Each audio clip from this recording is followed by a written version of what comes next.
When you experience nightmare creatures and play everything it has to offer, it is fair to consider this as the quintessential piece to the Souls-like genre that no one ever played or known about. Some may have said it before, but it's basically Bloodborne before Bloodborne, a common consensus I believe any Souls fan would come to an agreement with, I imagine.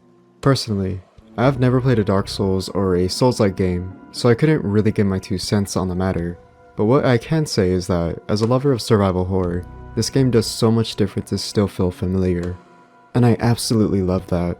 A gritty and dark harrowing atmosphere, disgusting and grotesque designs, a gothic setting that beckons one to see this emphasis on gothic horror as the main theme, or the overhaul in combat that expands upon what was previously established with those before this one that flips everything on its head. There is so much spectacle here at first glance, and this could be overwhelming for the player with this new take on the formula of survival horror. The survival horror title is truly a hidden gem, developed by Callisto Entertainment and published by Activision.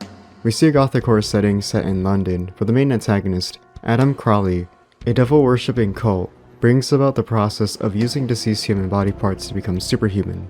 However, this process does not go as expected. Instead, it creates grotesque and deformed monsters called, you guessed it, nightmare creatures.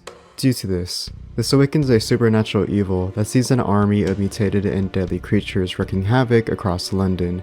Ignitus and Nadia, the 2 main playable protagonists, are sent out to battle against the Brotherhood to exterminate the nightmare creatures in an effort to purge London of this unspeakable horror. At the main menu, you get the character of your choosing. You play as either Ignitus or Nadia.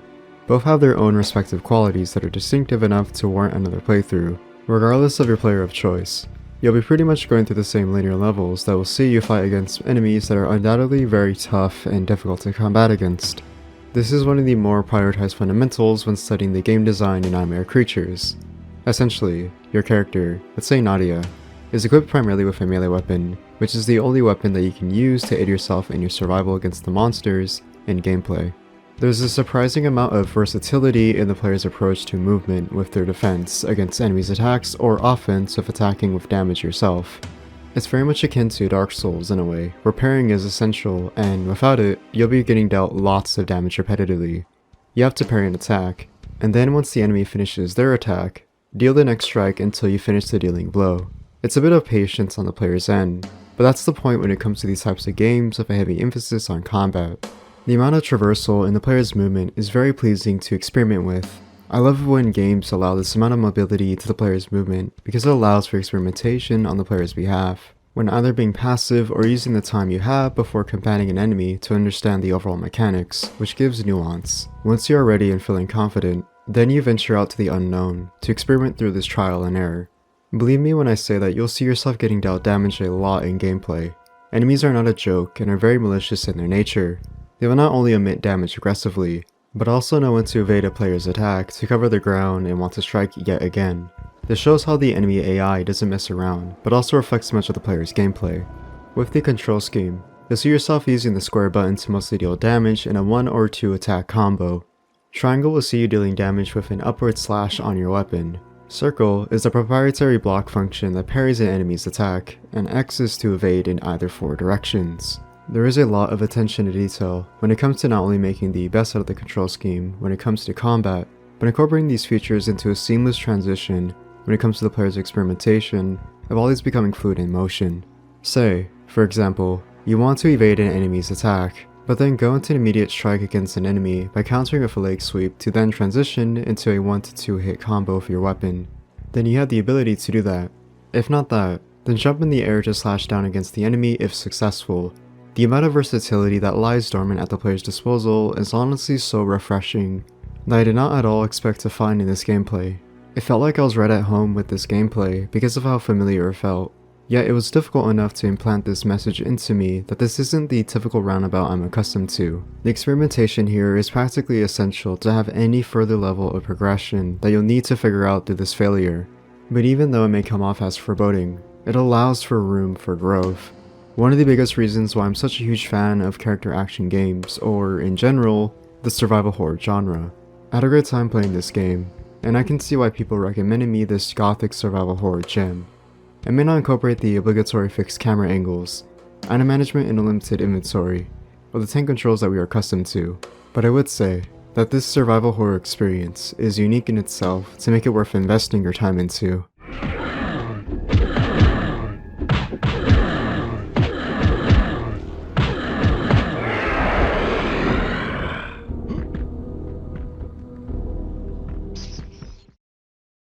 D, from just the title alone, is enough to warrant really anyone who wants to be intrigued to experience this weird horror adventure game for themselves. To further this curiosity, the development behind D is interesting. Developed by Warp, mostly known for their title here, as well as Enemy Zero and the indirect sequel, D2, had to jump through a couple of loopholes to get D published. The creator, Kenji Ino, would take inspiration and influence from Transylvania, particularly that of Dracula, when it came to the setting, themes, atmosphere, and story. However, he found that the inclusion of violence and the taboo nature of cannibalism was a necessary inclusion, although this was a heavily panned and criticized subject being featured in a video game, which was a huge risk and gamble. However, Ino thought this would cement not only his artistic and weird creative decision, but also drive sales and interest in people wanting to buy the game. By doing this, he would submit a quote-unquote clean version to publishers for approval, and at the last second, before they would ship copies, he switched it to the more grotesque and violent version. It was a very risky move on his part, but this would prove to be the best outcome he and his development team could have ever asked for, as this violent version sold phenomenally, exceeding their initial sale expectations. They were praised with universal acclaim, and after playing it myself, I can see why. In D, you play as Laura Harris, the daughter of her father, Dr. Richter Harris, has Laura contacted with a very disturbing and out-of-pocket message from the police that no one ever would rightfully want to hear. Her father commits a mass murdering spree, killing everyone in the hospital where he worked at, and barricaded himself inside for no one to get in, and no one to get out. With such a revelation like this, Laura rushes to the hospital to discover the truth for herself. As if things can get any weirder, Laura finds a portal that transports her to an alternate reality, where she finds herself in a medieval castle, which is where the game truly begins. As the player can see for themselves, this game isn't like any other survival horror game they've probably seen, especially for those who've experienced this game back in the day. This gameplay is unique as it uses FMV, full motion video, in order to simulate this experience in real time when it comes to movement throughout the environment, interactions with objects, and the creation of the atmosphere. In many ways, this could have been one of the first instances of point-and-click gameplay, as well as the interactive movie genre of video games where the player watches the gameplay play itself. Because of this, the gameplay is very simplistic on paper. You can only use the left analog control stick to move in 4 directions the player is facing. As you explore the castle, you have to walk throughout each linear hall, in small or expansive room to roam about and figure out puzzles. That's pretty much the idea of D, and there isn't much more to this gameplay. Much of the time, you can get the feeling of getting lost. I found myself getting lost in many of these instances, where you could be looking around, and have no idea what to interact with or what to do. There is never a general guide, or, at the very least, a hint to give the player the push to figure out how to solve a puzzle, or just have an idea of how to progress. This is standard in most survival horror games, at least at the time, as it urges the player to figure out the gameplay mechanics for themselves, which creates not only immersion in this atmosphere, but also investment and experimentation with your approach to the gameplay. I will say that there is frustration in the movement. Laura's walk cycle is very slow and will require the utmost patience on the player's behalf just to get to the location of interest. As you're moving around the environment, sometimes you have to stop in your tracks just to explore another part of the room, or just interact with an object. One of the best aspects of D is the presentation itself. Much of this atmosphere is built solely on sound design. It's undeniable that it makes the best out of this by having simply the ambience of the castle give off this looming dread that feels claustrophobic and daunting to instill a hint of fear into you. It's also just quiet, with no footsteps of the player or sound, and I feel like this quietness adds more tension and pressure into this gameplay design.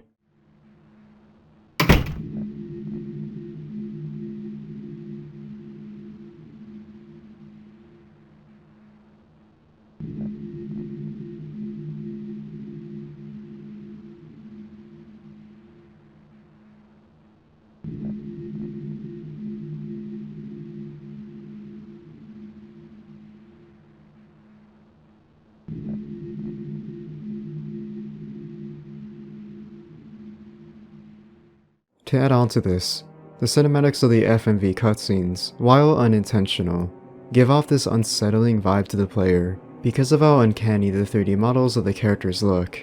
It's very experimental, much like many of the PS1 games for its time, as we transition from the 2D pixel art of the SNES to the now more technologically advanced hardware capable of processing graphical qualities like this one. But it's because of this that contributes to making D very unsettling. It's an experience that is only 1 to 2 hours at best, that, while it may be a bit rough around the edges gameplay-wise to get into, is more than made up with its overall presentation when building this suspenseful atmosphere that captivates the player into wanting to play D.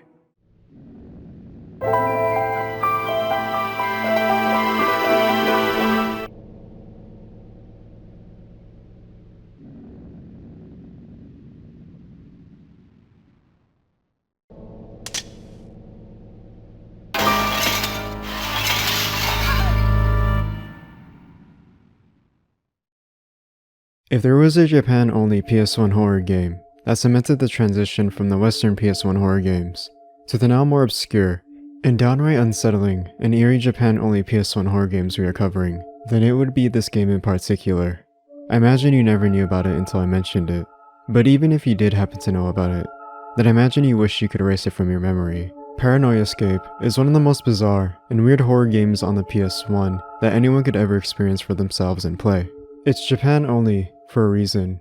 I imagine if this was released for Western audiences, it would not only be lost in confusion, but probably traumatize a generation. Paranoiascape is what I would call a game that emulates elements of horror because, in reality, in a shocking twist, it is anything but horror. But what it does to instill this unsettling and uncomfortable aura that surrounds the player when playing this game is through a specific type of horror: body horror. Much of this atmosphere is beyond human comprehension as it manipulates the body anatomy and fuses it together to create another out-of-universe hellscape that is beyond our imagination. This is the best conclusion I can come to because I honestly don't know how to convey what I feel about this game. It comprises such an odd yet fascinating presentation that is meant to disgust the player, but at the same time, simulates this pinball arcade-like gameplay that compels you to want to play. From the time I played this weird pinball game, I came to find that you play as two skeletons that use bones that emulate bumpers to hit a floating brain that is the pinball, which you have to use to hit the environment to garner points to add a total to your high score. There are obstacles in your path that you must avoid if you want to make it to the end of the stage, as there are multiple throughout the various levels that only get weirder and disgusting in their design. The main factor here that compels you to play is not necessarily the gameplay itself, but the perspective of being put into the mind of an individual who wanted to create this game that incorporated the most disgusting, grotesque, and putrid components imaginable that would make you uncomfortable. There is a reason why this game is called Paranoiascape, and that's because it's to make you paranoid of the unknown.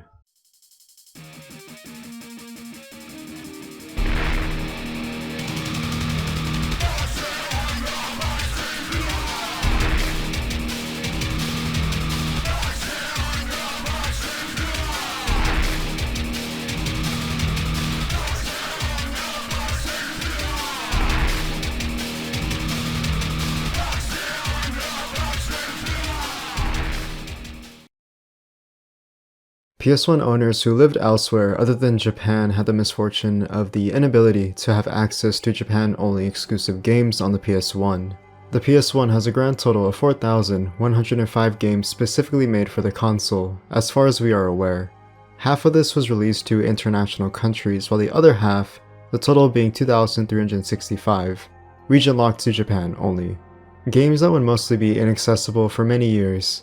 This would change, however, due to the hard dedication applied by fans of the PS1, who invested much of their time translating these Japanese-only titles with an English release and sometimes other foreign languages as well, such as Spanish. This is honestly the best outcome for any fan who is a huge lover of not only the PS1, but really wants to experience these obscure titles, such as the one I'm covering today called Iru, also known as in English, Something Is Here. Iru is one of the many PS1 only titles to get a fan translation and become playable for English speakers.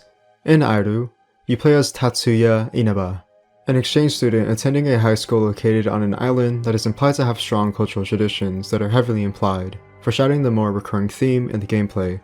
While here, you find yourself helping other classmates at a cultural festival that will take place the following day. This requires them to be all hands on deck as they stay overnight to prepare for everything. However, once they find themselves past after dark, they are mysteriously locked in the high school and cannot get out. This leads to lots of discussion amongst the students with confusion, drama, and fear with the unannounced and ominous atmosphere that takes place in the school, which leads to many of your classmates being killed one by one.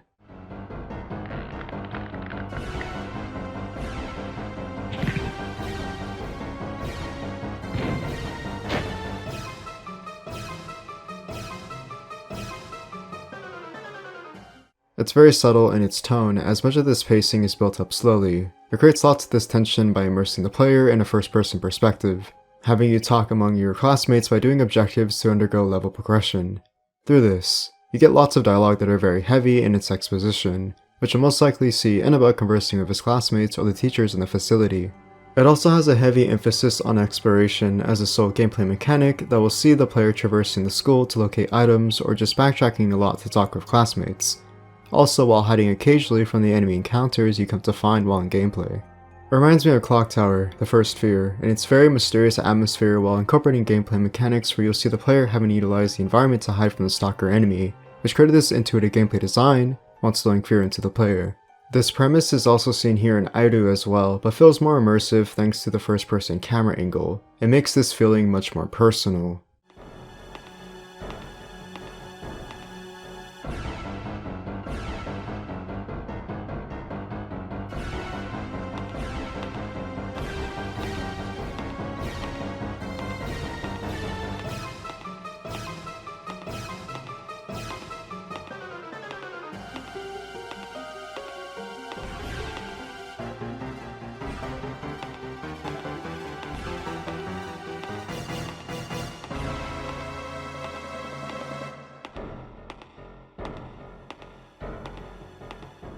However, while this does sound like good elements that should have a good payoff, what the game suffers heavily from is this constant abundance of heavy exposition amongst the characters. You will be talking a lot of the time to talk to other characters in the game, which I would argue makes up a good chunk of the gameplay where you'll have to backtrack consecutively to do these monotonous tasks where it will see the player just talking repetitively to the same cast members, which makes the progression slow in its pacing. A good hour passed, and I just explored the same building over and over again, to where I felt like I was just getting bored and was questioning to myself, where is the horror? The horror is here, but that build-up is a very, very slow burn, which will require the player to have to wait patiently to get there. And I think the payoff is decent, reaching its climax once you witness the death of your classmates unfold in front of you. I do like this hide-and-seek mechanic, but the bombastic music ruins the tension a bit. Having a soft ambience that is very low and quiet creates even more of a formidable atmosphere, even better if having no music at all whatsoever, and just the ambience of the stalker enemy's footstep closing in on your position. From what I played of Airu is just okay. The build-up could be done better, but I will say the atmosphere is very well done. This will just require lots of patience on the player's behalf.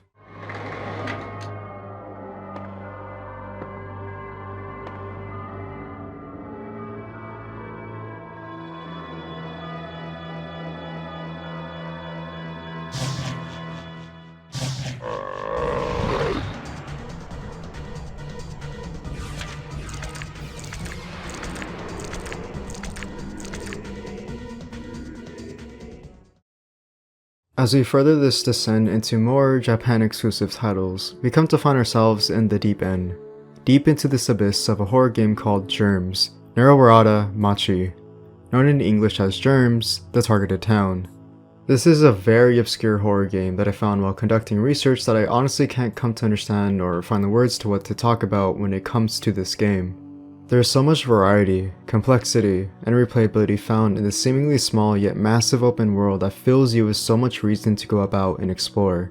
One of the main gameplay mechanics that the game pushes the player to use to their best efforts.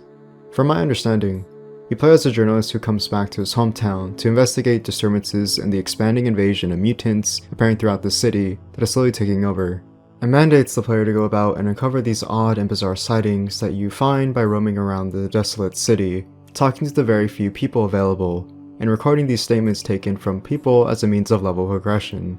It sounds very simple on paper, but in the end, it isn't.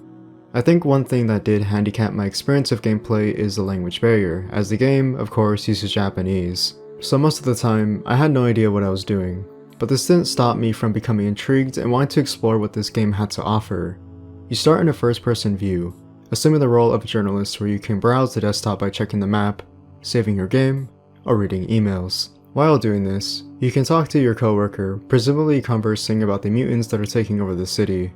It was very vague, and I didn't really understand the goal here, but I saw an exit out of the office and took it. Once exiting, you're bestowed upon a vast, empty, and lifeless world with not a hint of life, only the player to themselves and a car they can drive to roam around the never-ending world that goes on, seemingly forever. The controls are immediately very outdated and awkward to move around. I had to use the left analog stick to look around my general area and the buttons on the right side of the controller to move around, such as the X or triangle button to move up and down while walking. This doesn't translate better while driving, as it becomes a painful drag to carry on. I saw myself bumping into the geometry of the environment when making a collision where the car would completely stop, and I'd have to use the shoulder bumpers to reverse the car to correct my position and drive off yet again into this colorless world. But given the benefit of the doubt, it was one of the very first horror games for its time to incorporate this gameplay style, and of course, it was very experimental. While in gameplay, the aforementioned talking to the other people making comments, whether in a train station or in a fast food place, you see the player taking any comments whatsoever and documenting them. From what I saw, it seemed to build your stats as once I finished talking with one of the people, I saw my vitality go up. I was taken back a bit and did not expect that, but it was nice to see a sense of progression in trying to understand these mechanics, even if it was very minor like this.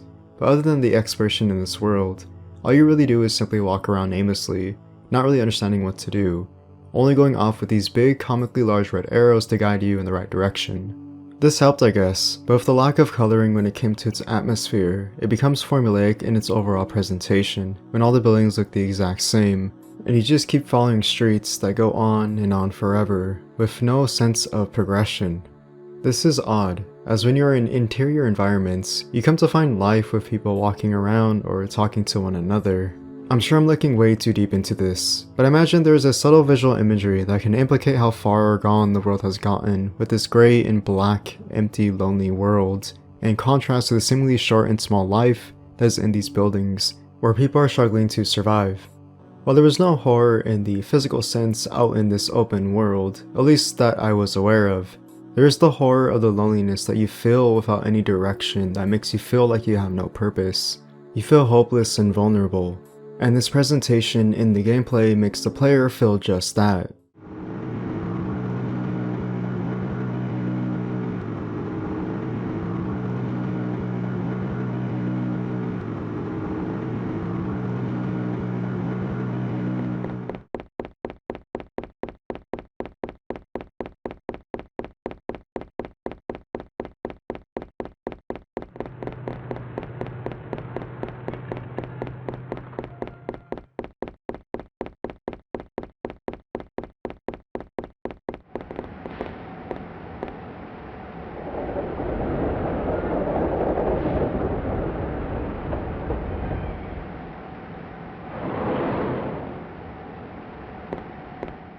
Supposedly, there's an integration of a combat system to battle against the mutants, but I personally never once encountered any enemies in-game after wandering aimlessly for a couple of hours.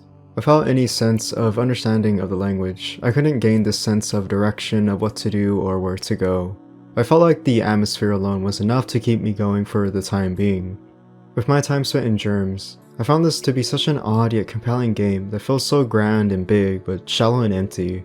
It feels like uncovering lost media that I shouldn't be allowed to have, but I do.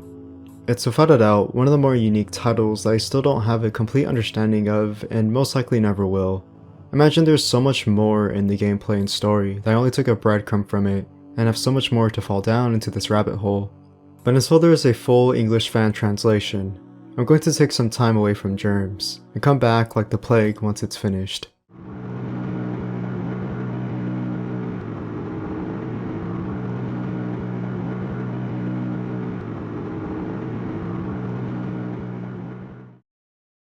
Picture yourself awakening in a world that is completely unbeknownst to you.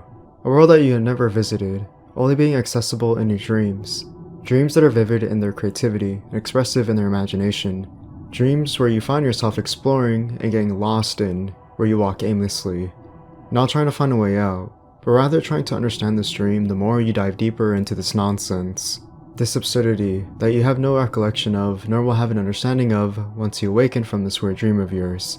Something you want to desperately piece together, but you just can't. A fragmented memory that is scattered across as pieces that are there to collect to try over and over to piece this obscure puzzle. This is the impression I got when playing LSD Dream Emulator. This is a horror game that I don't understand and I imagine no one ever will. But I believe that this is the point of the game. There is no point in trying to decipher the secret message that is hidden in its environment. There is no objective other than to explore to your heart's content to traverse this other world that is not possible to explore in real life, but only in a life that is in our dreams. Dreams we have every day. The things you see in LSD Dream Emulator are at first glance weird and trippy, which reflects that of someone possibly taking LSD, and the experience is very reminiscent through this gameplay. Of course, that is one way to look at it, but I'm sure the idea here is exploring these worlds by the dreams we have. There is so much variety in this never-ending and expansive world that gives so much depth to this gameplay that it makes up for the lack of gameplay mechanics you'd find in any survival horror game, or just any game in general. This emulates that early adaptation of the walking simulator where you do nothing but simply walk through this linear or expansive open world environment where you either interact with the inanimate objects to further this level progression, or just walk and follow a path that leads you into the right direction. The same can be said with the gameplay here. Finding yourself in a portside city late at night, seeing the parking lot, the shipping docks, or the buildings that lay across this port. As you further this exploration, seeing everything it has to offer, it gives this familiarity that maybe you, the player, may have been here before at some point in your life. Maybe not specifically in this environment per se, but it feels personal and real enough to remind you of a time where you're walking late at night by yourself around the city, through this empty parking lot that happens to be close by the ocean. How about walking in this huge vast field of trees, where there's nothing but grass and hills, that could go on for miles and miles, in this very expansive valley, that feels like a hike you take with your friends or family, or this walk on the coast of the beach, where you see this crystal blue ocean, with its glistening blue water that sparkles and shines, while the rays of the sunlight beam off of it, giving this hint of beauty.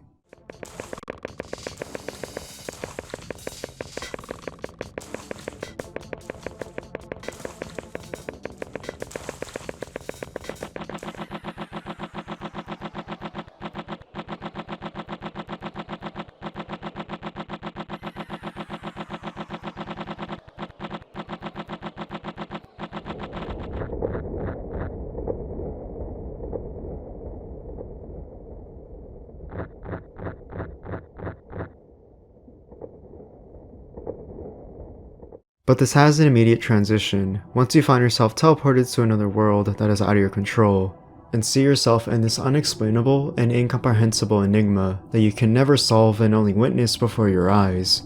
It's one that is out of nowhere and completely unexpected to you, but at the same time, it's this subversion of expectations that feels unnatural, because this is an emulation of a dream that is personified as an actual game you can play. It feels like you can see yourself believing this weird and odd presentation before you, and it's in this theme that can, in a way, give a sense of discomfort and fear with how personal this gameplay can project those terrors you can find within these dreams. In many ways, LSD Dream Emulator can personify our fears with its seemingly procedural gameplay that shifts to something that, while we don't remember fully, nor can have any relation towards ourselves, is completely accurate enough in replicating this dreamlike experience to where it then feels familiar enough to feel personal. Personal enough to where we then have that sense of dread while exploring this world. There aren't any enemies that are after you constantly in this chase. There is no combat to fight off anything that is hostile against you. There are only these unexplainable sightings of creatures, inanimate objects that are either passive by doing their own thing or just completely in a place that is unknown to create this sense of fear in this gameplay to give that element of horror.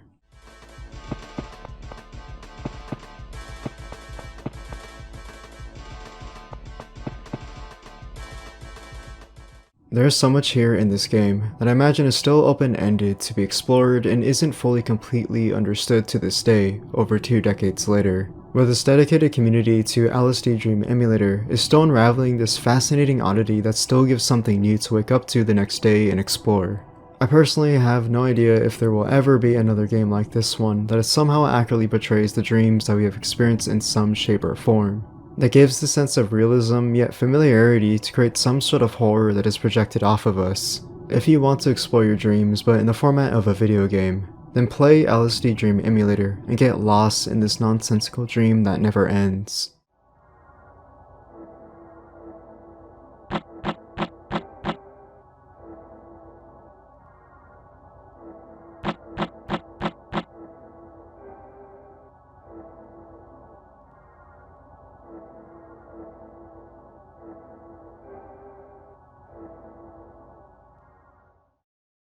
Clock Tower: The First Fear, developed and published by Human Entertainment, would be much of an experimental project, which would be an understatement, to say the least. The creator, Hifumi Kono, would want to adapt much of the tropes seen in horror movies from the 90s that adopted traits of a vulnerable protagonist, who couldn't defend themselves and were, in theory, useless and hopeless in their chances of survival, struggling against a bigger evil that would be a formidable force to be reckoned with in your hopes of survival. However, much of this creative liberty would be seen through as Kono would be very intuitive with his approach to his design when making Clock Tower. This is seen through its visuals in particular, such as the 2D environment in the sprite work and pixel art conveying a 3D background to give depth to the atmosphere. Emphasis on attention to detail pertaining to the characters and their movements and facial expressions, and gameplay design that required creative thinking to solve puzzles with item management whilst also using the environment in your favor towards your survival and your traversal through this exploration. There is a lot of depth seen here in just the first couple of minutes alone in only the first cutscene, where you find Jennifer Simpson, an orphan adopted by the Barrows family, along with other orphan girls, who convey this sense of emotion seen in their facial expressions. It's a technical feat in itself to see through just pixel art how well designed the characters' motions are translated towards gameplay. Jennifer Simpson would find herself and her friends in the Barrows Manor, a family home to her adoptive family. What should have been relaxing and tranquil, a means of starting a new chapter in her life, turns into a horrifying scenario that escalates quickly out of nowhere, where most of her adoptive family goes missing instantly. With nothing but her lonesome self, Jennifer is forced into the ominous and foreboding manor while undergoing investigations of finding her family, whilst also avoiding the stalker enemy, the Scissorman.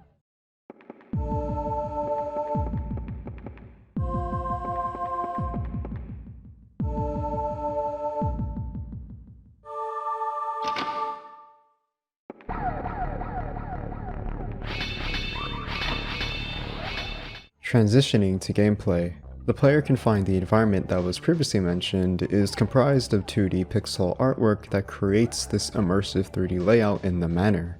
For the most part, it will see the player traverse through the first floor and second floor, exploring many rooms as they are lettered across the liminal corridors. This gives an incentive with traversal and the movement that is realized with point-and-click gameplay, which sees the player having to use the D-pad or joystick depending on the platform you're playing on, where you can scan the environment to click on anything that highlights to the player that is accessible to be walked into via a room or hallway. This also can be seen in interaction with primarily the overall environment. This can range from turning on a light in a dark room, pushing crates to alleviate yourself to a higher platform in a previously inaccessible room, or finding items that are specific to level progression. One minute detail the player may come to miss is the icon on the bottom left of the screen that displays Jennifer's face. This may seem like a spectacle at first glance that gives that graphical quality to the gameplay with its advancement in the technical limitations the SNES was capable of handling at the time that may be your first thought at first glance. But in reality, the importance of this icon is rather in part due to how this coincides with Jennifer's gameplay design. If Jennifer were to move around the environment and interact with an object, her reaction would signify to the player that she may be in danger. Sometimes this can be from just looking at a disturbing inanimate object that makes her uncomfortable. But a more dangerous turn of events could be when interacting with a hostile threat like the aforementioned Scissorman. This alerts the player for whenever they are in a situation where they find themselves in that is hostile. It creatively shows the player when they can know next time and be prepared. It's a nice attention to detail, of course, but it's also a huge fundamental in the gameplay design of Jennifer's overall exploration, as that's all she has to go off of. There is no combat at all in this game, only your means of fleeing the area from an enemy or hiding while waiting anxiously for the situation to dial down. Exploration is another vital component of Clock Tower's gameplay, as much of the time, the player will undoubtedly get lost as you explore the manor in its expansive environment. Admittedly, having a map would have done wonders, as it would have, at the bare minimum, given an idea to the player's general location and allowed for hints of where they would have been and where they haven't been to. This is one of my bigger gripes with the integration in its gameplay, as exploration, while seemingly smooth in its overall traversal with this point-and-click gameplay, created the caveat of the environments becoming too similar to each other. Much of this environment, at least in its interior design, is basic at best. This is giving the benefit of the doubt towards the graphical hardware limitations for its time, which led to compromises in the environment. But even then, it's still hard to distinguish much of this layout, as the more you progress, the more you feel like you aren't making much progression at all whatsoever. Once you thought you've seen everything from the manor, it just keeps going in this layout and it becomes cumbersome with this push to explore the environment. The best the player can go off of is the difference in color palette and the contrast to different interiors and rooms you'd come to find in the hallways. While this does give differentiation in its exploration, it's rather ironic as this reuse of assets is seen a couple of times, such as these two bathrooms having the same layout, to give a hint of contrast to the latter. Exploration is unique and creative, as it allows for lots of creative freedom in interacting with the environment. It sets the idea that you should scrutinize each room cautiously, as it most likely has an important key item that is specific towards a more elaborate puzzle that is needed to progress. I imagine this would frustrate players, however, as it is very difficult to notice what's specific to a more integral component that is an item that you need as opposed to just a 2D pixel art backdrop that is merely for presentation. It requires lots of attention on your behalf, but usually indicates by highlighting with the cursor to what may be important for the player. However, it's in this exploration that could be entirely against you, as doing the most innocent and monotonous action without any harmful intent could lead to the player dying unbeknownst to them. It's a huge slap to the face of how out of left field these actions on the player's behalf can lead to their death in the most silly ways imaginable. Not only that, but also in this interaction, it can be detrimental to the ending you may get. There are a total of 9 endings which are determined by your actions, which gives stakes in how you choose to advance the environment, but also replayability throughout each consecutive playthrough. In theory, can be a positive thing, as it allows for different approaches to experimentation, a highlight in Clock Tower's gameplay. But it also creates this detraction from garnering that interest, as you have no idea as to what is right and what is wrong. I think having a checklist of the ending that the player got, depending on the actions they committed, would have at least given a breadcrumb on what to avoid and what to do next, instead of committing the same action verbatim. The player won't remember the specific actions they need to do for 9 playthroughs. I imagine it would be easily forgettable. I will give credit to where credit is due with the visuals and the sound design in the gameplay. For what it's worth, this game creates an amazing atmosphere with its attention to detail. I lightly touched on the presentation of the visuals that the gameplay heavily utilizes, with the notable feature being the emotions and facial features you can see when interacting with the characters, or simply just exploring the manor as Jennifer. It's honestly technical wizardry as to how they were able to produce this, with such limitations that you can tell they knew what they were doing in the visual department. Usage of light in closed and open rooms gives a glimmer of hope, while dark areas give a sense of dread with how there is never once any music to create that tension. Rather, it's just solely Jennifer's footsteps to create that ambiance of the lonely and quiet atmosphere.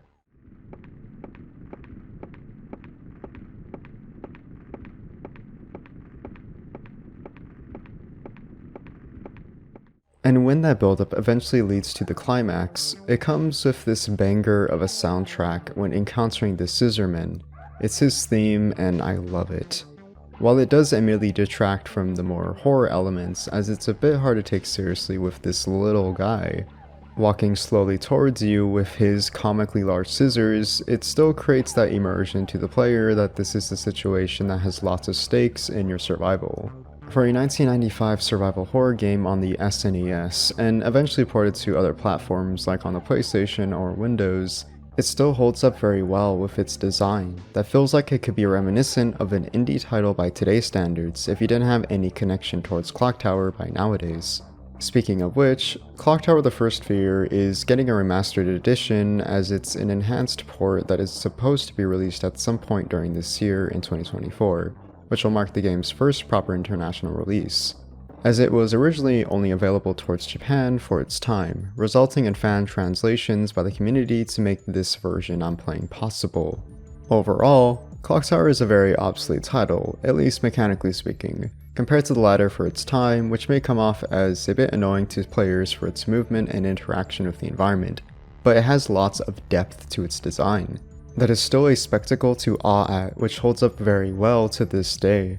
It has a compelling narrative that effectively does the characterization right while ingrained in this horrific atmosphere that solidifies this depth to its attention to detail in its visuals and sound design. It's an innovative title that sold well and got the green light to create more titles down the line, which would hopefully create that experience seen here, but take those creative liberties and craft something new.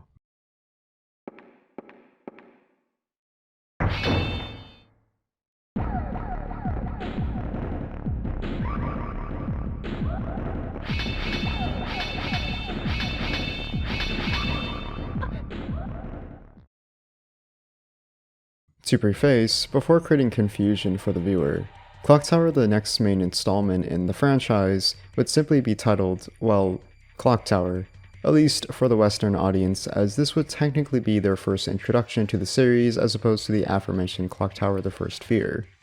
This is due in part to Clock Tower The First Fear not being localized to Western territories back then, and instead being exclusively a Japan-only title for Japanese audiences. Because of this, Clock Tower 2 would be known as Clock Tower in the West. For the sake of consistency and avoiding confusion, I'll be going by the Japanese release of the naming of every title in the series from here on out. Clock Tower 2 is a very interesting entry, to say the least. Hifumi Kono surprisingly didn't want to create a sequel after Clock Tower The First Fear, and instead have it be its own standalone entry for the time. However, after seeing the technological advancement in console hardware, such as the shift from the SNES to the PlayStation, this garnered his interest in adopting a 3D polygonal interface as opposed to the pixel art seen prior. It was only obvious to get onto this trend, especially as this was around the time Resident Evil would be announced to be released the same year in 1996. In Clock Tower 2, we once again assume the role of Jennifer Simpson, immediately set after the events of Clock Tower The First Fear, where we see her and others like Helen, another playable character, dealing with the aftermath of the Scissorman incident. Much of this shows a more personal component that encompasses sensitive topics like mental illness and the effects it had on Jennifer that produced this traumatic experience for her. While it wasn't the main hook in terms of its themes in the story, it was an interesting detail to see, especially as video games back then never touched sensitive topics like mental health issues. Much of this is seen when conversing with other characters in the game, as you can see the effects it has on not just Jennifer, but for everyone to a personal degree. It's a shift to say the least, but in context to its narrative, it does make sense. This is essentially the driving force for the series of events that unfold, as you have many of these characters discuss the matter and try to make sense of the idea of the Scissorman. It essentially projects the player's thoughts, I imagine, as these are thoughts players would probably be questioning themselves to the overall lore of the Scissorman character and what his deal is. Because of this, it does create lots of dialogue on not only the narrative's part, but also the gameplay. Personally, as much of an interesting topic in theory it would be conveying to the player, it does significantly slow down the pacing in the gameplay. There are many intermissions between gameplay sections where you'll find Jennifer discussing with the cast of characters about the events that are transpiring this time around, where Scissormen just so happen to reappear once again, after being presumed dead from the previous game.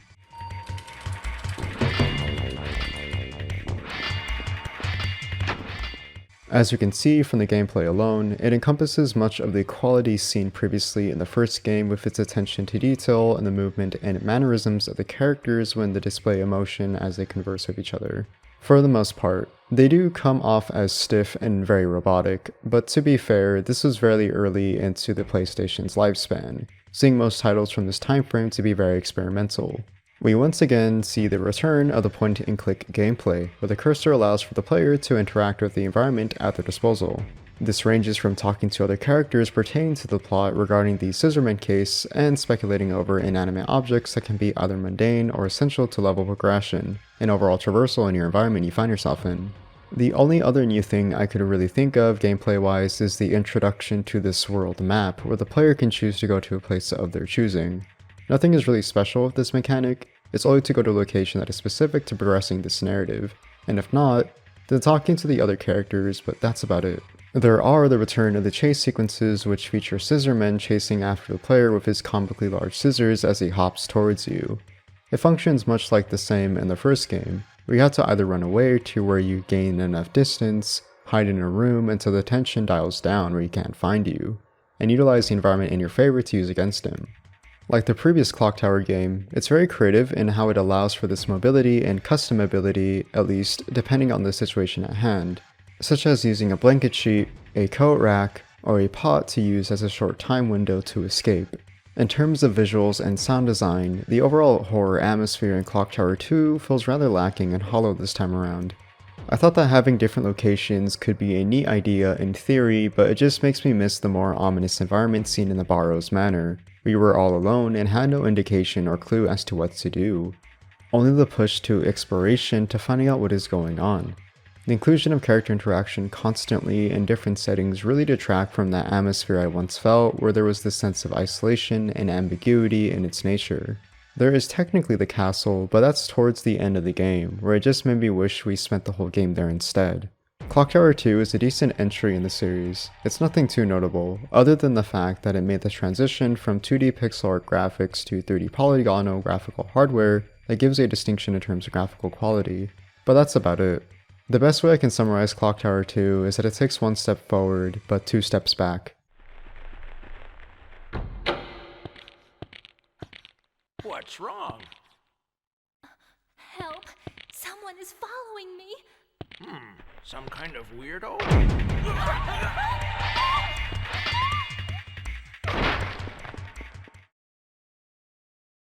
Clock Tower Ghost Head would be a fall from grace from the previous titles we've covered so far. This is a spin-off game to the Clock Tower franchise, at least in the context of Japanese audiences, as this would be seen as a sequel titled Clock Tower 2, The Struggle Within, for Western audiences. And what a fitting title, as this game was a struggle to play and bother completing. The development for this game was already a startling sign, as Hifumi Kono would not be directing this next mainline title, as according to him, did not have enough material to make another game. Yukuta Hirata would be in the director's seat this time, and to say that he didn't have a clear understanding of Clock Tower is a profound statement, to say the least.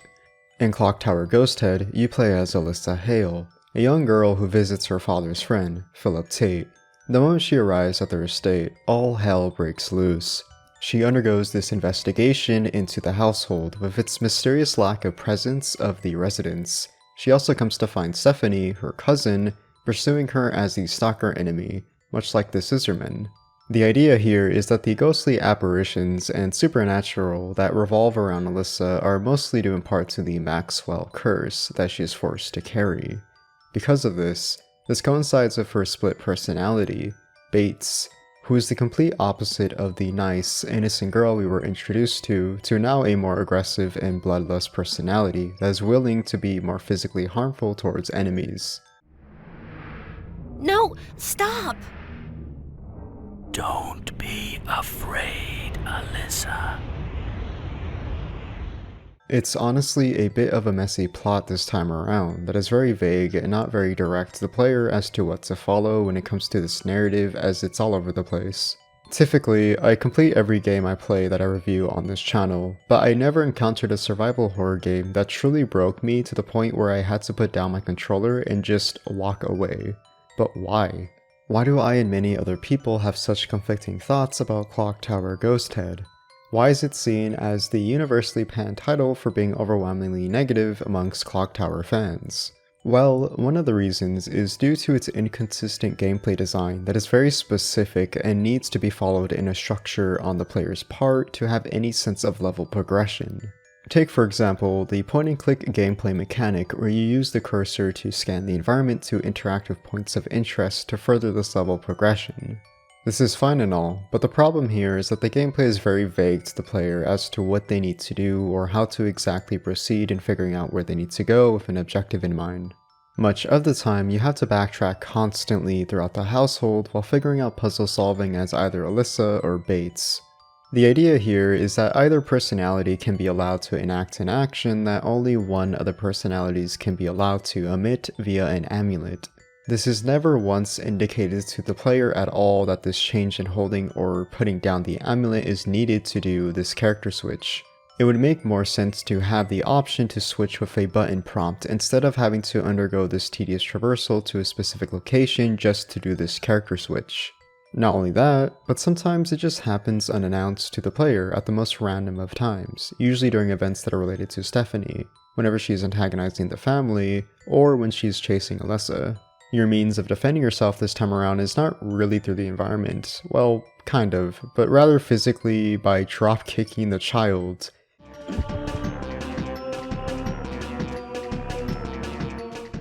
Immediately, it is funny to see Alyssa enact this action, but it lacks a lot of that creativity seen in the previous entries where you could see Jennifer using the environment in her favor creatively and practically. It also doesn't help that the gameplay features this false pretense to the player with a gun that you instinctively would use against any enemy in a video game as a sense of defending yourself, but you can't use it on Stephanie, which to be fair, I imagine is due to the act of inflicting violence on a child is, well, not necessarily acceptable in a game and would lead to controversy, I imagine, but still, it doesn't help that this introduction to the said weapon was at the wrong moment of time, when it could have been done later when it was actually specific to the enemy in question. Much of that atmosphere seen in the previous titles feels like a step down with each consecutive release of these games, as we went from the previously gloomy and dark atmosphere of Clock Tower: The First Fear to a more simple atmosphere with these installments that lacks that tension seen previously. The creative design choices don't mesh well with the 3D polygonal graphics as opposed to the 2D pixel art graphics that emulated this disturbing and unsettling atmosphere. You can tell that they couldn't translate that well here and never seemed to land with that presentation seen in the latter. It's a shame really that we've stooped so low with the Clock Tower entries so far. I don't recommend playing Clock Tower Ghost Head at all whatsoever, as it was a frustrating mess to play. Its gameplay is archaic and clunky, vague and indirect in its level progression, and just overall a miserable experience that I had the displeasure in playing. Hopefully, the next and final Clock Tower won't be a struggle to play.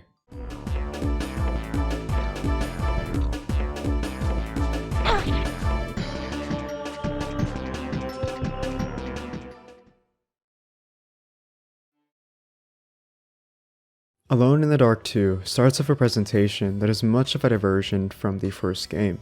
What was once calm and subtle is now bombastic and loud. It features Ted Stryker, a business partner to Edward Carnaby, seen infiltrating a manor and house kitchen to stealthily roam past undead gangsters and mobsters to save a child named Grace Saunders. A previously seen protagonist you play in Jack in the Dark, a prelude that lacks the combat seen previously and rather focuses on puzzle solving, adopting a much more child-friendly atmosphere as opposed to the supernatural focus in Alone in the Dark. With this, it's very short and not much to give regarding gameplay or narrative-wise, but it does introduce Grace being a main focal point as the driving force to Alone in the Dark 2. Grace acts as a damsel in distress, hence Ted tries to save her from being held captive. Ted, while almost successful, would die to a mysterious toy entity that is reminiscent of the possessed toys in Jack in the Dark. Although this would fail in saving Grace, fortunately, Edward Carnaby would be notified of the transgression and proceeds to attempt to save Grace from the mansion.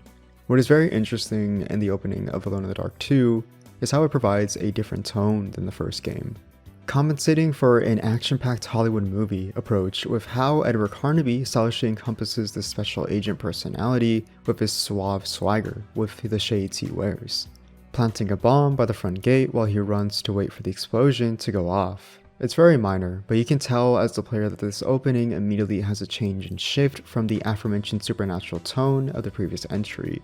which already gave me a confused look that had me quite worried with the direction of the game was heading, and narratively and mechanically speaking. These fears would be realized as much of the gameplay has a heavier focus on combat as opposed to puzzle solving and exploration. What was once a more limited and secluded feeling that compelled the player to step out of their comfort zone to adapt to the environment was gone with an emphasis on stealth and combat and this open environment.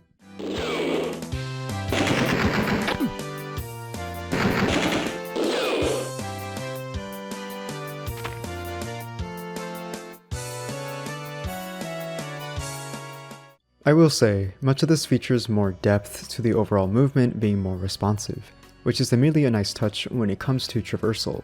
Gunplay with the likes of a Tommy gun, shotgun, and revolver to combat against the gangsters. Stealth, which I say loosely, will see you try to stealthily move past the gangsters in the game to cover ground and gain some ankle room to breathe, to either flee a fight or continue to explore to solve a somewhat minor lacking puzzle. These are the main features that encompass a foundation that would be the current focus of any gameplay moving forward throughout the rest of the gameplay. Admittedly, it's a much needed improvement when it comes to the movement as it's quick and responsive as previously stated, allowing room to run and find cover if he needs to heal. However, whilst the gunplay is greatly expanded on heavily, it feels like such a trade-off in favor of action instead of survival horror. One can argue that Alone in the Dark featured the paranormal or supernatural in the first game, which comprised much of that atmosphere that correlated to the gameplay in the story. You'd be right, as much of that is seen here as well. However, much of the setting is linear and open, as opposed to small and compressed, where you feel claustrophobic and have no room to breathe. It made exploration filled with dread for the player, because of how unpredictable and uncertain you'd feel as you constantly had to keep guessing. This created that immersion and feeling that pressure and tension. I'd argue that the linearity and open environment in Alone in the Dark 2 creates less of that depth, which compensates for more traversal that allows for free roam where you can feel safe and sound. I found myself dying less here, as opposed to the previous game because of how much depth that attention to combat with such weaponry catered to the player without much issue in feeling overwhelmed. This is a good thing, but it felt completely detracted from that setting where I felt like I was in an actual horror game as opposed to this action-oriented setting straight out of an action movie. Enemy variety feels lacking too and uninspired, as much of the enemy roster this time around features a more simple cast with this emphasis on mobsters or pirates. While it has a theme, it feels very uncanny and silly, with the idea of having the dead become reanimated and assume the roles of these caricatures feeling surprisingly less believable than the various enemies seen in the previous game. The first game had much more variety, which gave more depth to its design. I felt like within each encounter, your battle and struggle to survive within this progression felt genuinely horrifying because of the inevitability of death, given the many enemies featured throughout the previous entry. What you thought you once saw and experienced only kept subverting those expectations that gave more incentive to your approach and how you would strategize with efficiency in your gameplay that would be worthwhile to you. Here, you would just hide behind cover or either wait for an enemy to approach you from a blind spot and shoot them on the spot or punch them repeatedly until they die. The difference here though is that much of the roster is seen with firearms as opposed to being unequipped without a weapon. I think the idea of seeing an enemy not having weaponry at their disposal, instead of being that much more menacing, even when the player has a weapon on them, makes the combat much more engaging, giving much more stakes on the player's end and how they will solve this problem. I don't want to feel like I am safe. I want to struggle and work to where I can be rewarded to finally be allowed to feel safe because of my hard work and effort that rewards the player with that short grace period and serenity. Much of this departure isn't just in the gameplay, but also in Edward Carnaby's character. It's so odd to see him much more confident in his personality, when given much of his traits were much more cautious and wary of the situation at hand. As a paranormal private investigator, you think he would have much more of a studied and calculated approach to the events seen in Hell's Kitchen that unfold. He feels like he embodies an entirely new character out of nowhere, and doesn't feel like anything seen from the prior entry, where he was investigating with his findings that felt like an actual private investigator would, whilst in a supernatural backdrop that complemented his occupation. Here, he feels like a special agent out of a Hollywood action movie who is an imposter embodying the role of Edward Carnaby. It doesn't outright ruin his character entirely, But it is out of place and detracts not only from his role that gravitated towards his paranormal escapades, which weirdly felt natural, as opposed to here where he feels like a different character entirely.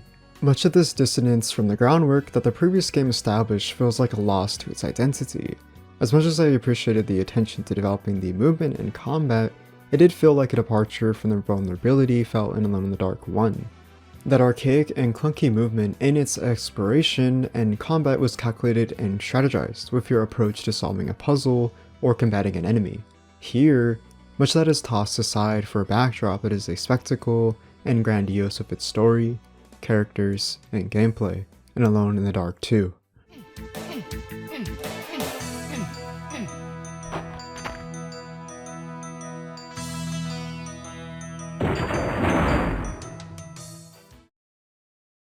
Given the obsolete and archaic gameplay that was slowly becoming outdated compared to the latter being Resident Evil or Silent Hill, it was inevitable that Alone in the Dark's gameplay design would eventually become irrelevant to the standards that the console hardware set for the rampant production of technical evolution for video games.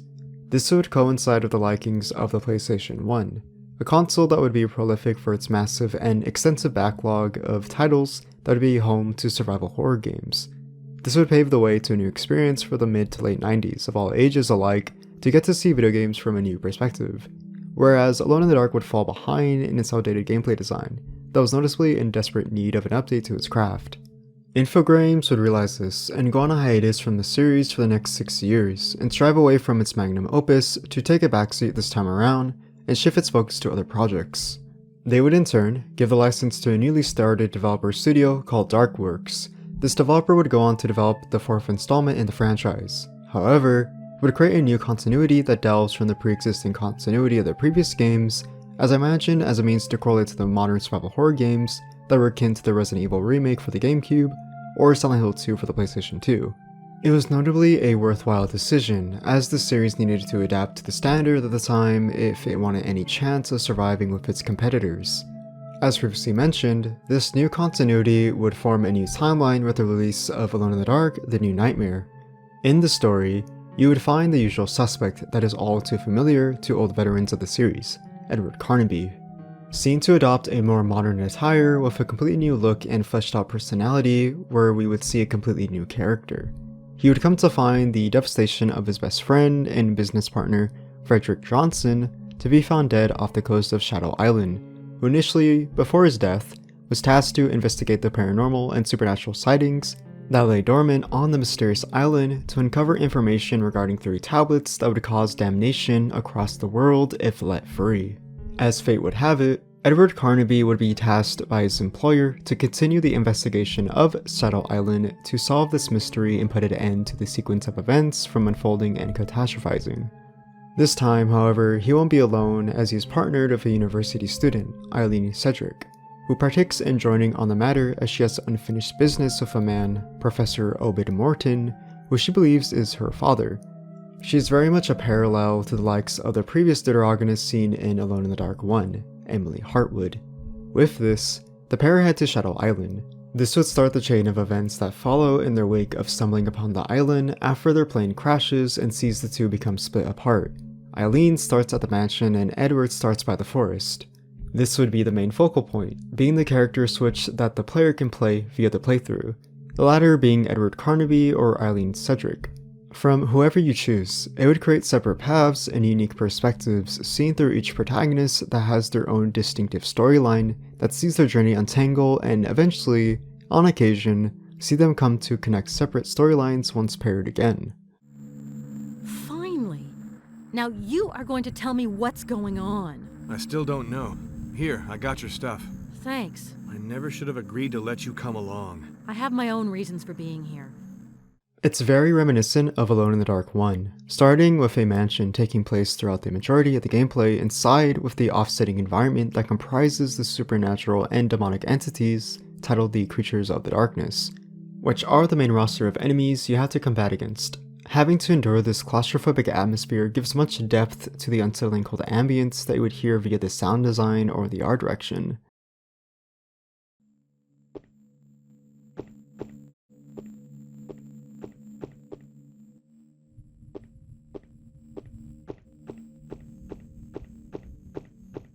Having 2 separate playthroughs that pertain to these characters is honestly a welcome surprise that allows for replayability to freshen the playthrough, as opposed to replaying the same character through the same gameplay that contradicts the story and creates this cognitive dissonance. In the gameplay, you see both characters become equipped with a starting pistol that has a heavily revamped mechanic system, where instead of aiming the weapon via the direction of your character is standing, it allows free mobility to aim wherever you like. Albeit, much of this freedom is very limited and quite awkward, as it makes the trajectory where you are standing a bit janky at times, especially when aiming at an enemy. Having to compensate with more ground to cover so you have room to breathe, whilst having time to aim at an enemy to do effective damage. It sees mostly firearms with a surprising lack of melee weaponry that was seen quite prominently in the previous games. As to why this was made as a consecutive decision, I imagine it was to focus on combat via gunplay, that follows in the footsteps of other survival horror games, as Resident Evil for example. I do think, however, having guns being the substitution this time around as the main focal point is excusable, as many of the enemies are varied in their design and come off as menacing and daunting in their appearance, making the use of a firearm as your only line of defense more vulnerable on the player's end. It also helps that the weaponry isn't embellished with capitalizing on a plethora of weapons that are overpowered. The revolver and shotgun are the main standouts that are very limited in their ammunition, which makes item management imperative to conserve your resources. This also applies to first aid kits via health, as you'll most likely take lots of damage. This game has fixed camera angles that can obscure one's vision from an enemy waiting around the corner, and can unexpectedly deal damage towards you. However, the preservation of such resources to your overall combat and health is not much of a deal breaker, as charms, the items that allow the player to save, are scattered throughout the mansion itself and are impossible to miss. Speaking of items, I thoroughly enjoy that items aren't the most intrusive and exhausting items to pick up and search, as there is a mechanic of a bright illuminated light to signify to the player that the item is in this room, may be of important use to the puzzle solving or just in general to the player's inventory. It's also a noteworthy feature that the light has an emphasis throughout gameplay, as it combats against the creatures of darkness as a means to impede them from dealing damage to the player.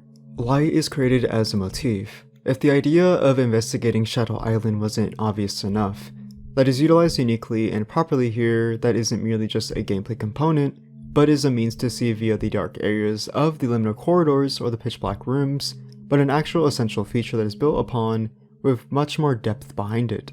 I am rambling here, but little attention to detail like this is appreciated by me, and shows the amount of level of detail that is developed and translated into the gameplay to complement the design.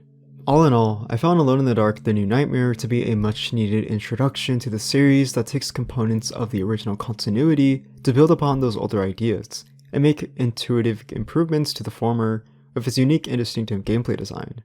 Ironically, it had to adopt many of these attributes from Resident Evil, as much of the muggy, dark, and moody atmosphere takes much inspiration undoubtedly from it when Resident Evil took inspiration from the original Alone in the Dark. I guess everything becomes full circle, but I digress. It became an enjoyable experience that was a warm welcome, especially to fans who liked Alone in the Dark 1 for its atmosphere. With this 4th installment meeting favorable and well-received reviews, do you think that this would continue with the trilogy, much like its former, with this new continuity, with refreshing and innovative ideas, that would allow for a new generation of gamers to enjoy Alone in the Dark in a more modern light, yet retain the identity of the originals? However, this would shockingly fall through, as it would never gain the green light to continue this idea, and instead lie dormant and on a hiatus for 7 years. In a turn of events, this would continue to reboot the franchise for the 2nd time, which would change everything once again.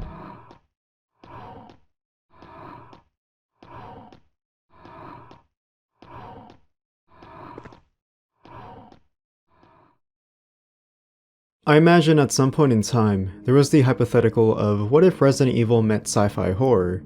Okay, maybe a stretch of an idea, but given the 90s heavy emphasis on doing very wild concepts at the time to push out such a craving audience who wanted this rampant production of the survival horror genre, it was bound that the success of Resident Evil would have others wanting to capitalize on this.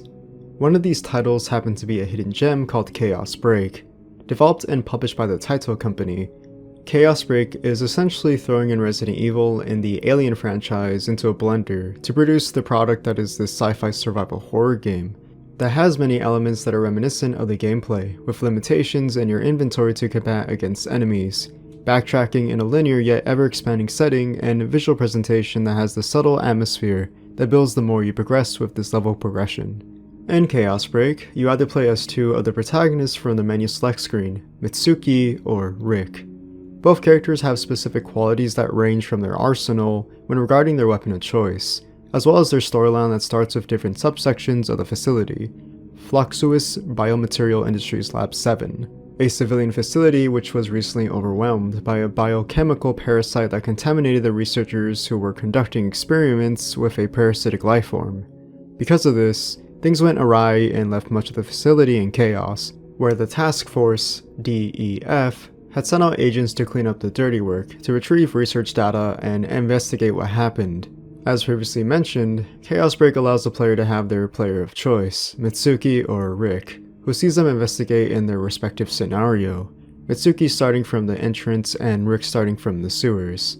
From here, either character of the player's choosing can see them have access to an assortment of features when it comes to regarding the fundamentals of their gameplay. Mitsuki comes equipped with light machine guns that are attached to her forearms and can shoot out lasers that are required to be charged by battery packs, items you will be seeing consecutively throughout the gameplay. While using these light machine guns, you are also equipped with another feature that allows you to shoot out a bomb that explodes upon impact and has a large blast radius to destroy enemies instantly. However, this is very limited, so you must utilize it wisely. Other features pertaining to Mitsuki are the extensive mobility in her overall movement and combat. To say that Mitsuki is flexible like a gymnast is an understatement. Much of her traversal throughout the environment isn't specifically just to search various rooms in the facility to uncover data to solve light puzzles, but it's also towards combating or evading enemies. It's very simplistic, but you have a dedicated attack button prompt that sees Mitsuki do a light kick combo against enemies that the player can lock onto seamlessly. If not kicking, then evasion, which sees her do a roll either backwards or forwards, depending on the direction of the analog control stick is facing. Much of these attributes are not only specifically catered to Mitsuki, but also to Rick. Rick has many of these integral features in his gameplay as well, where he too carries a weapon of his choosing where the player can attack or evade the enemy much like Mitsuki. The only real difference I can come to find here with Rick is that his momentum is much heavier, as opposed to Mitsuki where she is a lightweight in her movement. So his gameplay may come off as a bit more difficult, as the player will have to, if push comes to shove, plan accordingly when combating an enemy. I found having to attack whilst in combat is not worthwhile, as he is rather clunky and slow. The trade-off is having a rocket launcher which should, in theory, have much more of a profound impact on combat when it comes to dealing with enemies, but that damage output is much of the same as Mitsuki.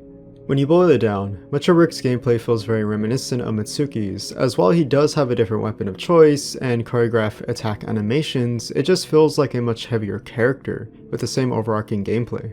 Nothing felt different here, other than the starting area and the level progression when it comes to playing either character. They both have very similar elements in their gameplay design that don't give much distinguishable qualities, which I found much of a shame to their gameplay. I suppose Mitsuki is much more approachable for beginner players looking for much more of an evasive character to experience, and for players that have already completed the game the first time around, they have a character who feels more grounded and gritty in his approach. But then again, I find that difficult to take seriously when their voice acting in this game is hilarious to listen to. Where's Jake? Is he with you? No. Like any survival horror game from the 90s, fixed camera angles are a given, and would be criminal not to feature when it comes to exploration. In terms of this exploration, this uses the aforementioned fixed camera angle that is always predestined to the playable character, but this is much more expanded upon, with this becoming much more dynamic in the movement as it will constantly follow the player wherever they go. Because of this allows for much more freedom in the player's traversal throughout each linear room, as it gives much more depth to the location to have much more ease in combating an enemy, or just general exploration in itself. I found this to be a nice feature, as much of the movement in survival horror games was clunky and slow when it came to either combat or exploration, but I do think that's the charm of it, as it is very much experimental at this time. However, I do think the lack of fixed camera angles does detract from the horror. Seeing an enemy out of the player's sight gives a lot of stakes, and more of an ambiguous nature to the presentation in this setting. But given the life cycle of the PS1 and how this was one of the last survival horror games to release before the PS2 would come out a year later, it makes sense as to the advancement of the fixed camera to the shift to a more dynamic camera. Chaos Break is a neat little game that has lots of depth to it. It has the perks of a Resident Evil intertwined with a sci-fi setting that feels much more like an arcade-like shooter that is catered to much more casuals of the survival horror genre, which I personally think anyone could get into.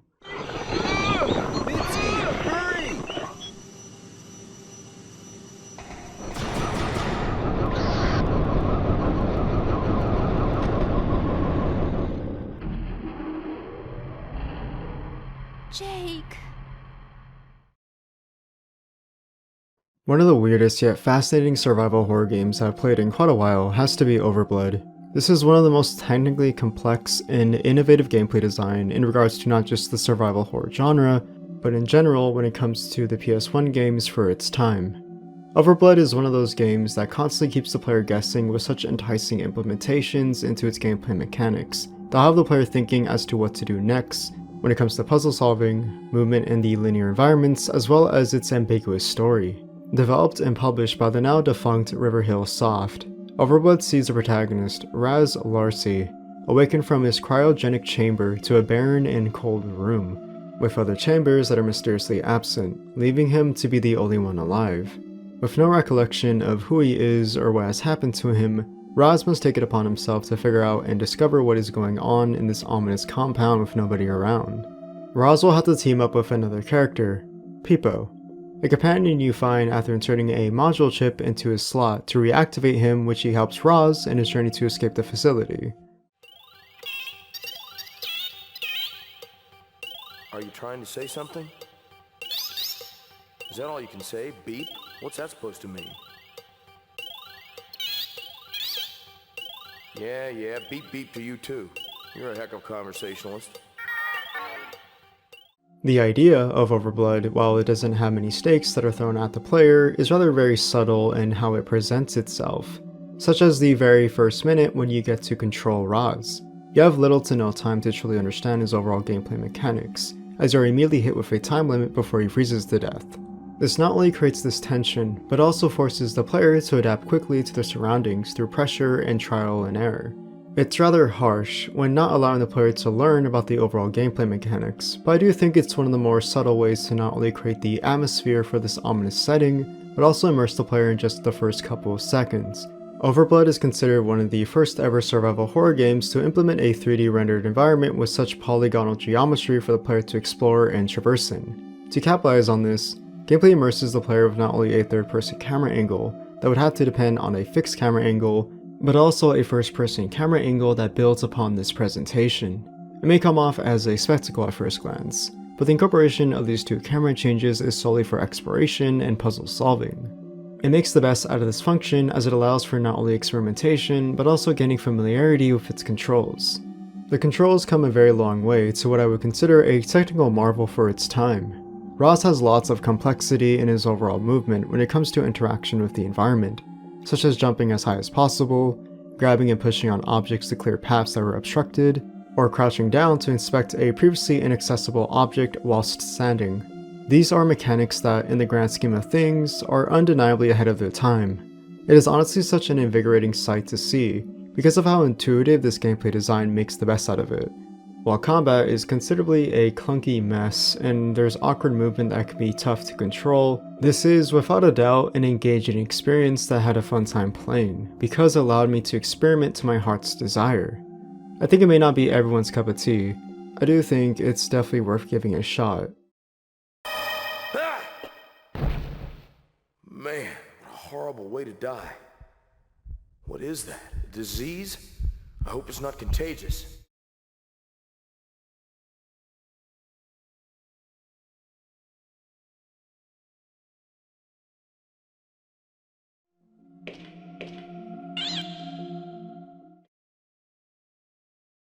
One of the more obscure survival horror games that I've come to find out is this weird game called The Note. It was developed by a studio called Team Bughouse, whose reputation is practically non-existent.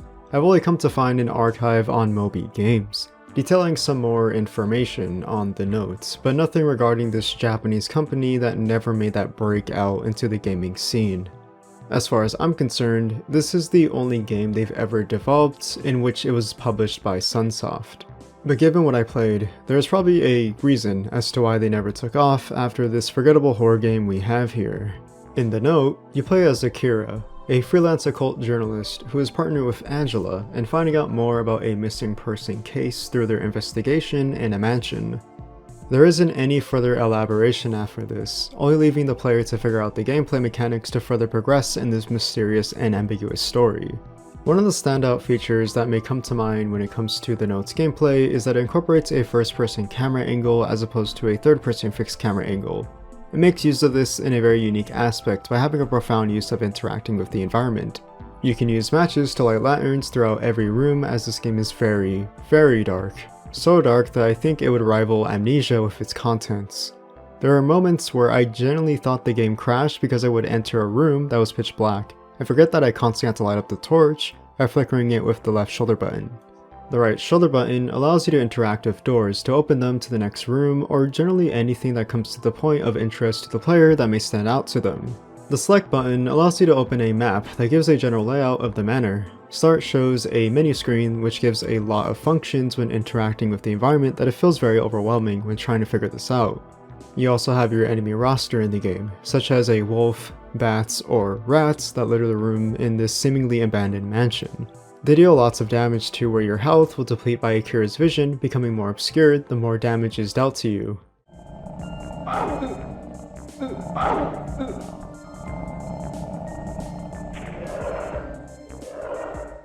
It's one of the more underlying features that'll be very notable the moment you start the game.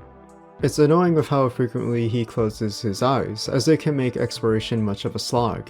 Sure, it's supposed to encompass a sense of realism, which is respectable, given how intuitive the gameplay can be with this approach, but the problem is that exploration is your main selling point in this gameplay, and much of a reliability that you need to progress. On top of the clunky and awkward movement where you have to slowly turn with the left analog stick to explore, which creates this tedium. The biggest problem, however, is that the gameplay is just very boring. It seems like the player is wandering aimlessly throughout this mansion with little to no stakes, as the environment is bare bones as best, with the occasional enemy, sure. But even then, this feels like much of a disadvantage on the player's end, because of this awkward clunky movement that is difficult in itself when combating an enemy, and also having to deal with this constant blinking, which makes it more frustrating. It goes for what I assume is a more RPG-oriented interface when it comes to its gameplay design, which was very experimental for its time. It's a mediocre title at best, with a compelling narrative that can be interesting, but is heavily hindered by its archaic gameplay design. If you find that stone for me, I'll tell you what I know about the children. All right. I'll be waiting for you here at this time tomorrow. Don't forget. What an unpleasant person! One of the more aesthetically pleasing survival horror games I've come across is this unknown franchise that has gone under the radar over the past 2 decades called Fear Effects. From my understanding, this was one of the first ever video games of its time to implement a unique visual style that is a huge divergence from the typical pre-render backdrops for the atmosphere.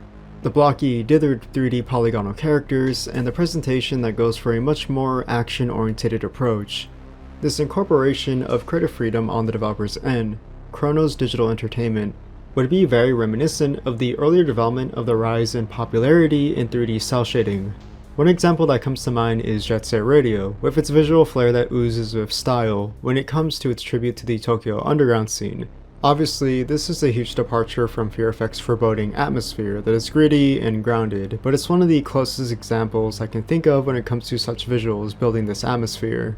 One of the biggest examples of this is the backdrop setting of a futuristic Hong Kong set in 2050. You can see this cyberpunk influence that reminds me of Cowboy Bebop or Blade Runner, with its neon light cityscape, urban buildings that are modern in its architecture, and ambiance that is distinct in its quality and feels like it's ahead of its time. This is mostly due in part to the aforementioned cel shading graphics, but also the FMV, full motion video, that you come to notice playing in a loop as you traverse the environment as Hana. one of the main protagonists you get to play as. It gives lots of depth to this atmosphere that, while it may come off as not holding up well nowadays considering the graphical quality, I could imagine was a marvel to awe at. As Hana, you arrive to meet up with a contact to collect a source of information regarding the kidnapping of Triad's daughter, as a primary objective to hold her for ransom. This goes awry as Jin, the contact, gets captured by Mr. Lam, the aforementioned Triad boss that runs as the most powerful mob boss in Hong Kong. While trying to save Jin, the player gets to familiarize themselves with gameplay. Fear Effect uses mostly tank controls to move around the environment, and also while aiming from your position to deal damage to enemies with an assortment of weapons. There's a surprising amount of variety when it comes to these options. The starter pistol will be your go-to weapon, to then expand to picking up weapon drops such as a submachine gun, which deals with enemies faster in terms of fire rate, and also the ability to dual-wield pistols, that feels akin to Lara Croft with how you can utilize the pistols effectively, while aiming at both enemies. There are a ton of options when it comes to customability to the player's approach, as it gives the player lots of experimentation at their disposal. It's one of the most innovative features in the gameplay. Puzzle solving requires a lot of attention to detail, given how it gives visual cues to the player till they remember the imagery as a reference, to then translate it with said puzzle. One example, being the earliest one, was saving Jin from the C4 detonating and killing both him and Hana, which would result in a game over. It has lots of stakes at hand, as it always throws pressure and tension at the most abrupt times, to see how the player will manage under such an intense situation.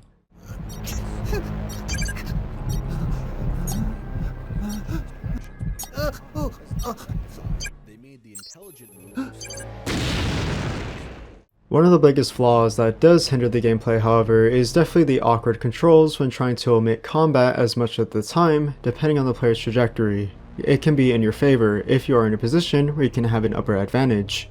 But a lot of the time, you're going to have a bad time when it comes to doing any evasion, as you'll lose your reticle that is aimed at the enemy, where you then have to position yourself yet again where you can deal damage. It's clunky at best, but it's something you just have to get used to over time. The fear effect, much like the title, refers to your health, meaning that anything that may come off as an intense situation that causes stress or danger to Hana will see her health deplete slightly.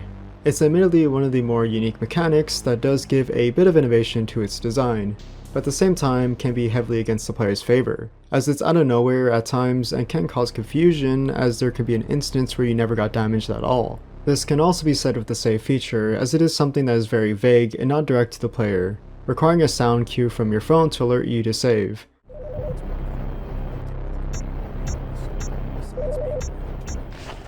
While this is a nice attention to detail, and can be more direct by having a safe room, for example, but maybe this choice in gameplay design is to give a bit of stakes, as saving can be seen as something you need to work for, rather than handed to you. Overall, Fear Effect is one of the more unique survival horror titles that will immediately grab your attention, with how much it has going for it when it comes to the graphical quality, expansive gameplay design, and compelling narrative to you and the player to want to keep playing more for what's yet to come.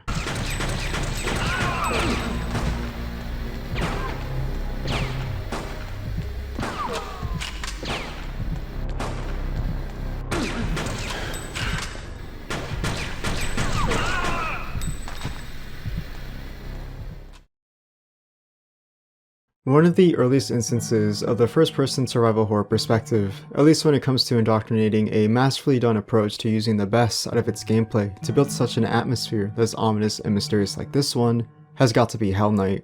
Hellnight, like many of these forgotten and weird survival horror games we've been covering, is very obscure and was not well known at all whatsoever to the public eye, as marketing was practically non-existent. After further research, supposedly nothing of value was taken from the push to market this obscure little title, other than the developers being widely unknown and having a short time span of not only producing a couple of games, the latter being Shin Megami Tensei, but the other notable quality is this being published by Atlus. But even if it didn't get much publicity back then, it still is something that can be appreciated today thanks to game preservation via emulation. Hellnight has a very unique setting, taking place entirely in the underground of Tokyo, called the Mesh, a place that exists with mostly cultists who left the Tokyo life behind to live in a more quote-unquote peaceful life, even though they predict the collapse and end of the world onto the surface above. You play as a unnameable protagonist who has been chased onto a train that derails due to a symbiotic monster that attacks the passengers and wreaks havoc in the underground, seeking to kill everyone and everything. Because of this, you and a schoolgirl named Naomi have to work together to escape the sewer tunnels, and eventually the mesh to find freedom once again in the surface level of Tokyo. The gameplay comprises mostly of the aforementioned first-person camera angle that will have the player be very limited to their overall survival when it comes to the idea of combat against the monster. The only abilities you have are purely through traversal across the maze-like tunnels that comprise of a labyrinth, kinda like Pac-Man, but if it were a horror game. Running away from the monster is the only option that you have, or hiding from it given the opportunity. While undergoing these intense tasks, you have to solve the mandatory puzzle here and there to pursue level progression to the next area. In many ways, Hellnight's gameplay can be seen as one of the early instances of the walking simulator, where your only interaction with gameplay is with the environment via exploration. On top of this, also hide-and-seek horror, a modern term that would be labeled as a subgenre that is reminiscent of games like Amnesia: The Dark Descent. While this may sound like a bad thing, given how many of these games may be slow in their pacing and boring in their overall design, I think what carries much of this gameplay is the attention to detail in its sound design. Much of the time, you have this very quiet atmosphere, where you don't hear much of anything other than your footsteps when you walk and the occasional audio cue, where you hear this unsettling tone in the audio that rubs the player the wrong way.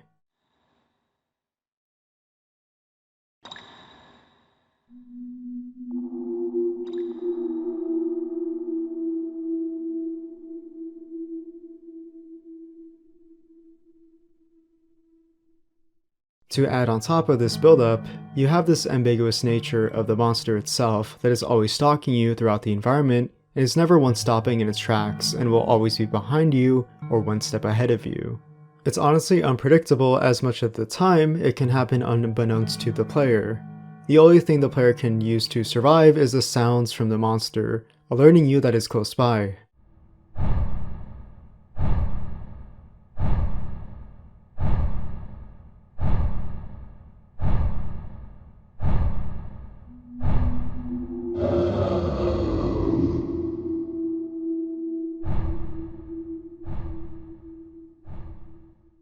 It's very simple on paper, as any horror game can do this, but there is this incorporation of limited resources that adds that vulnerability to the player, where all they can do is run away and have to rely on sound to aid them in their survival.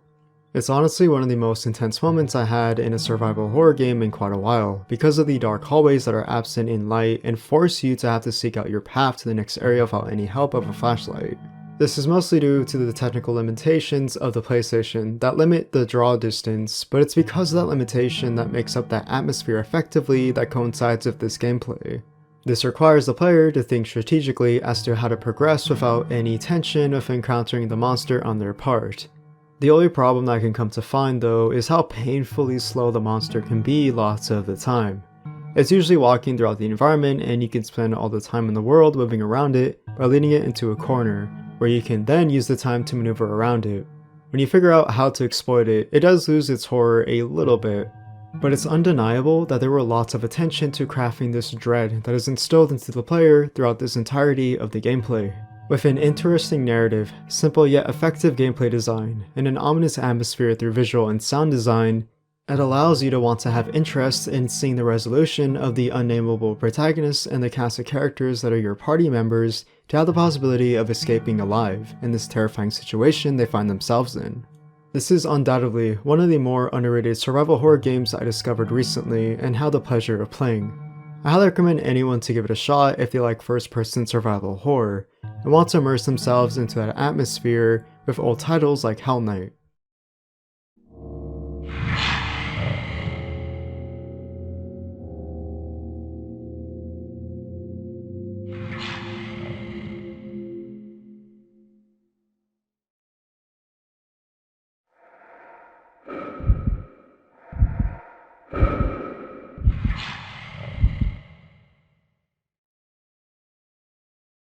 One of the more bizarre survival horror games that I've played thus far is Virus: It Is Aware.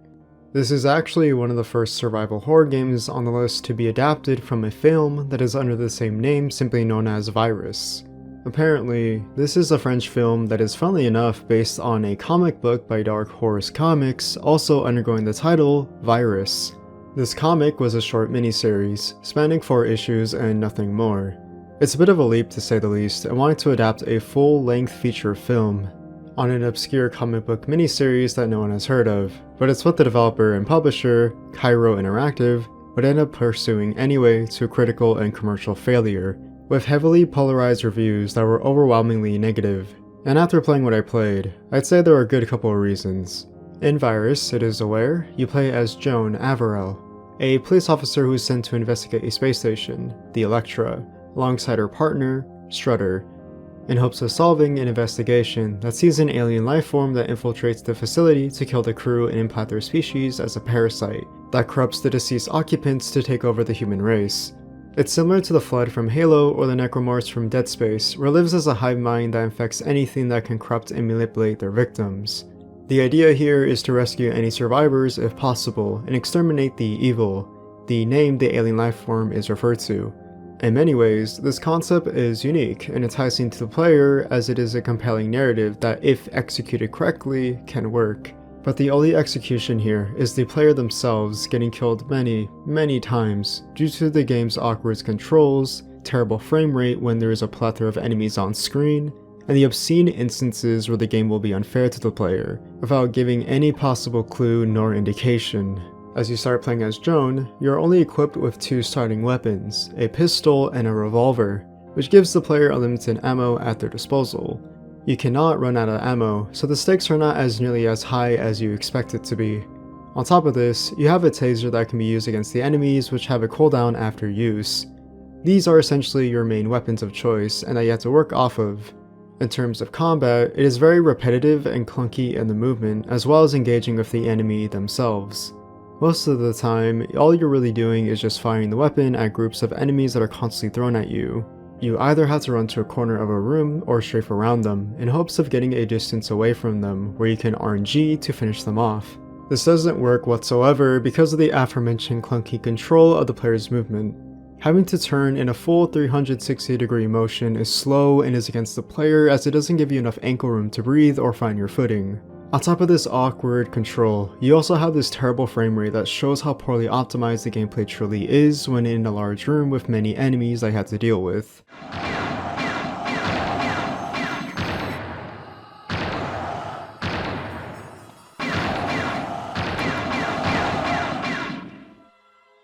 I will say that the only thing I can give some merit to the overall quality of the gameplay is purely the visual design of the enemies. They look genuinely good when it comes to creating an imminent threat and a scary enemy in terms of its design that can be off-putting and create tension for the player. But I imagine this was effective over 20 years ago, when the PlayStation was still in its life cycle and is not nearly effective by today's modern standards.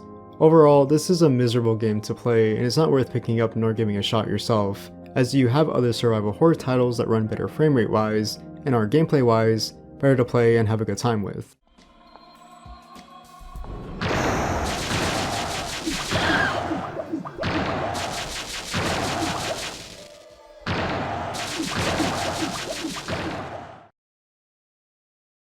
Much like the previous games covered, Martian Gothic Unification follows heavily in the footsteps of the survival horror theme, but is set in a sci-fi setting, specifically on Mars.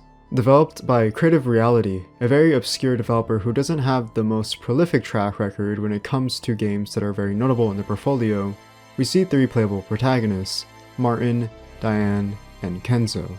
They are sent out to a Mars base after receiving radio silence for the past 10 months that seeks them out to investigate what happened to the occupants who once inhabited the base, only to find many of them have become deceased and succumbed to a virus that turned them into zombies. Due to this, it has been notified to the team to not stay in contact with not only the zombies but rather themselves, as the possibility of them intersecting in the environment could lead to their death, presumably because of this alien virus causing them to mutate if they interacted.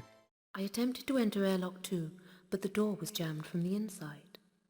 My air supply almost ran out before I made it into airlock 3. No sign of a reception committee. No sign of anyone. We obeyed the secondary directive by coming in through separate airlocks. Stay alone, stay alive.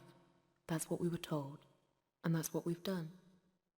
This is the basis of what the player has to work off of, and I can't deny that this is a very intriguing plot that encourages the player to find out what is wrong. It's without a doubt a Resident Evil clone through and through, with the overwhelming presence of the zombies littered across the vicinity.